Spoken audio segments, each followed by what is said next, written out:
next act where we fearlessly empower others to reach their full potential. Now this act is listening to understand, and I can't tell you how excited I am to share what I have learned, because if anyone needs this lesson more, it's probably myself. So this will be a little bit of a self-reflection and admittance that I have a lot to learn. Well, hopefully we can learn together, and I can share some of my things that I still need to work on and going from there. Today's lessons, we are going to learn to listen to understand, then speak. Then the art of listening is when the other person feels heard. Let me repeat that again. Listening occurs when the other person feels heard. Then when emotions are flying, listening will stop. Well, the story I'd like to share with you today is at my work. Recently, people have felt frustrated with me because they've told me that I just don't listen. Now, my ego got in the way, and I said, no, I did listen. I asked them questions and they talked, but was I really listening to understand? And the answer to that is, no, I wasn't. After doing research on this, I feel like how woefully short I come when it's listening. I'll spend so much time creating an environment where I'll listen to the word, but I have a very hard time when I'm talking to people because I have diarrhea of the mouth. I don't take the time to use, God gave us 2 ears and 1 mouth, and I do not use them in that proportion. I should be listening twice as much. So no wonder people can get frustrated at me specifically, because if they don't feel heard, remember one of the lessons learned is listening is when the other person feels heard. The question I'll ask you is, how do you build trust? And one of the key ways is to listen to understand until the other person feels like they're heard. Let's go through some verses that will bring this to life. James 1:19. My dear brothers and sisters, take note of this. Everyone should be quick to listen, slow to speak, and slow to become angry. Proverbs 18:15. The heart of the discerning acquires knowledge, for the ears of the wise seek it out. Psalm 116, 1-2. I love the Lord, for he heard my voice. He heard my cry for mercy. Because he turned his ear to me, I will call on him as long as I live. Bottom line, if God is willing to listen to us, how much more so should we listen to other people? If we're to empower them, we have to listen to them. Lastly, Romans 10:17. Consequently, faith comes from hearing the message, and the message is heard through the word about Christ. So, do you ever feel frustrated when you are talking to your loved one or to your teammate and you just feel like you said everything, but they do the exact opposite thing? Recently, I have been the receiver where I did not do that, and my team felt very frustrated with me, maybe even angry at times. Basically, the act of hearing. So let's say if somebody's talking to you and they're saying something, and if you're able to repeat back exactly what they said, like a parrot, good job. You did the act of hearing, but you did not do the art of listening. The art of listening is taking the time to listen. Maybe paraphrase what they were saying so you understand, and then they can slowly correct what you're saying. If you don't take that time, you will go to my situation where a lot of people are probably going to be frustrated with you, or where you have been frustrated at somebody else because they didn't take the time to listen to you. What ultimately prevents you from hearing? Have you ever heard the statement of, what do you mean you didn't understand? No, I heard you say that. You definitely said that. And the other person's like, no, I didn't, right? Misunderstandings come when the other person does not listen. Raise your hand if you have issues listening but have no problem talking. That's me, okay? So one of the things that we have to work on is slowing things down and making sure we clear distractions. So that way we listen to understand. Once again, the other one is so that way the other person feels like they're heard.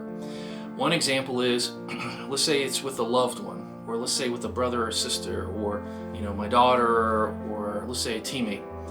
If they are passionate about something and their emotions are very high and my emotions are very high, set off with something we're both passionate about, we are not going to listen because somebody's not focused. Somebody's not slowed down and relaxed and focused only on what is the other person saying. During a conversation, and maybe you're on a tight deadline, and this is something I've done recently. I was on a tight deadline and I had an idea of what I wanted from another person, and I talked to them, and I don't think I was listening. I heard what the person said, and basically we were talking past each other, and the other person got really mad, I'm guessing. And with other conversations I've had is basically I'm talking to get what I want, but I didn't actually listen to where they were or what they wanted. Okay, so one of the key ways to build trust in any team is to slow it down and make sure that the other person feels heard. Stop interrupting them, stop objecting to them, stop defending your side. Actually go in with the purpose of listening so that way you can understand. Another example is when I used to teach, and I would basically teach a lesson and then ask everybody, okay, did everybody understand that? And you just get like blank stares and like, what did you say? You were using words.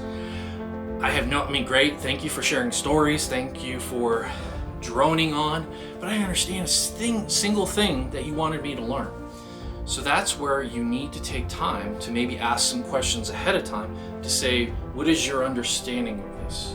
So that way I can start where you're at, not where I'm at. Because if you're talking past people or over people, it's great, maybe it makes you feel important, but it doesn't help the student understand anything that you're trying to say. Taking the time to listen is proving to the person that you care and you're going to build trust. Next is when you're listening to somebody, are you checking email at the same time, answering a phone call, and hopping thing to thing while they're talking? Please tell me you will not hear what the person says. You have to stop what you are doing and listen to understand what the person is saying. Otherwise, you'll think you heard what they said, you'll think you're listening, but the other person is probably going to leave frustrated, angry, and tell you don't listen. Please raise your hand if you've done that. Okay, so these are reasons why. So listen to understand. James 1:19. My dear brothers and sisters, take note of this. Everyone should be quick to listen, slow to speak, and slow to become angry. Remember, in emotional situations, slowing things down and being an active listener will let the other person share whatever they're trying to get out. And so I've heard this in some of the other podcasts, is let them empty their bucket before you even talk.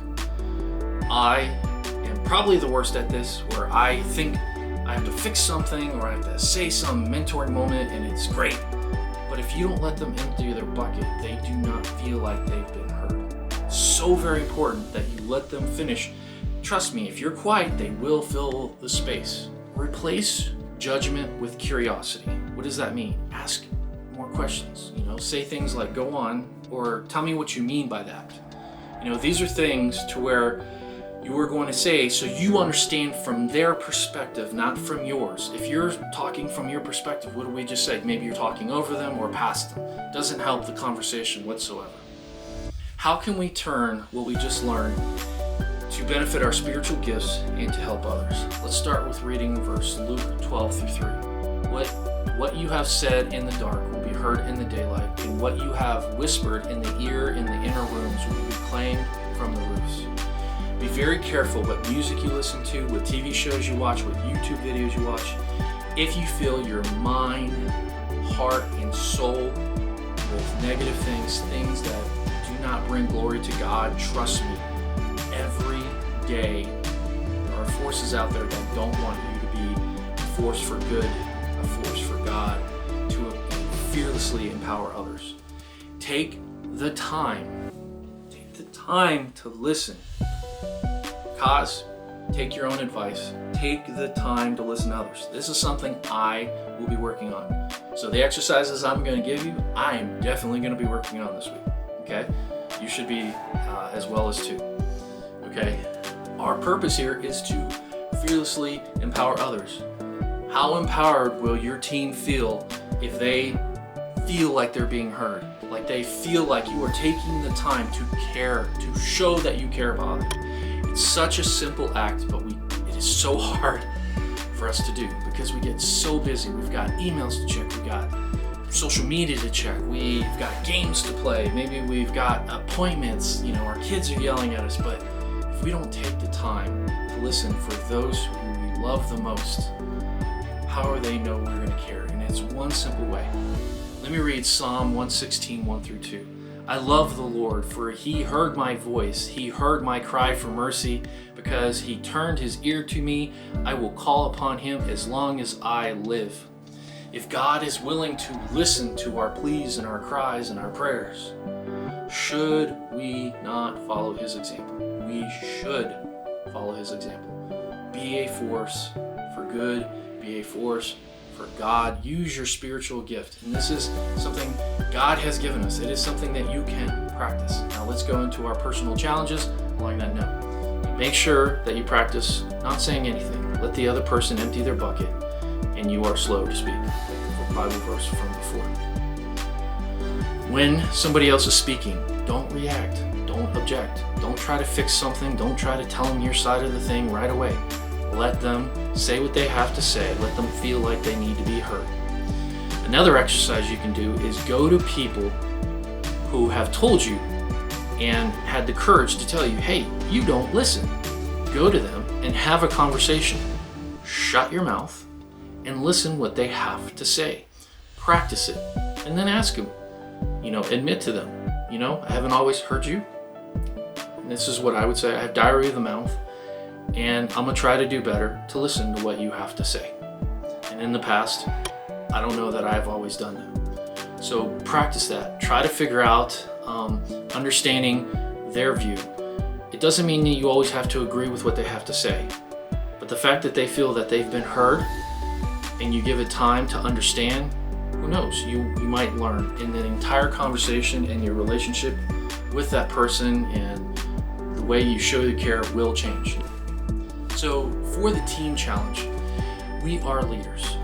We are not in charge of anything. We are in charge of the people that are in our care. Right? Our charge is to take care of those people.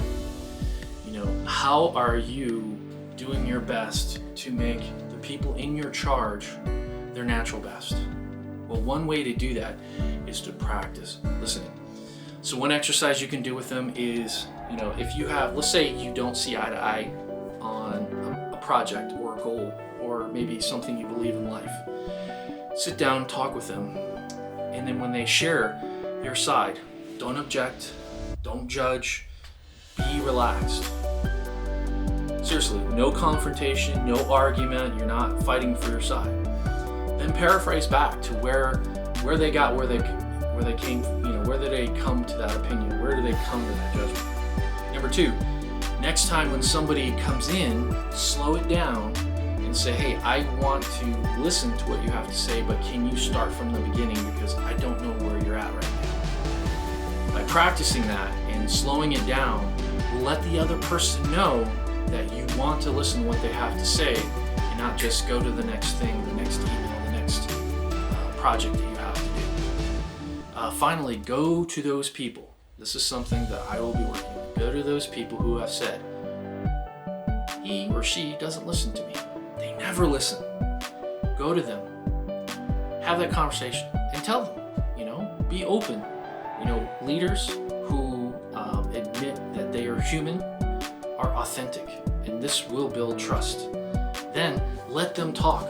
Ask about what situation, maybe where you didn't listen to. And shut up, say nothing, and listen to what they have to say. You will be surprised that over time you will build trust. This is something I will be working on personally as well. Remember, listening only occurs when the other person feels they've been heard. And on that note, I wish you a fantastic week. I wish you a blessed day. And don't forget to fearlessly empower others.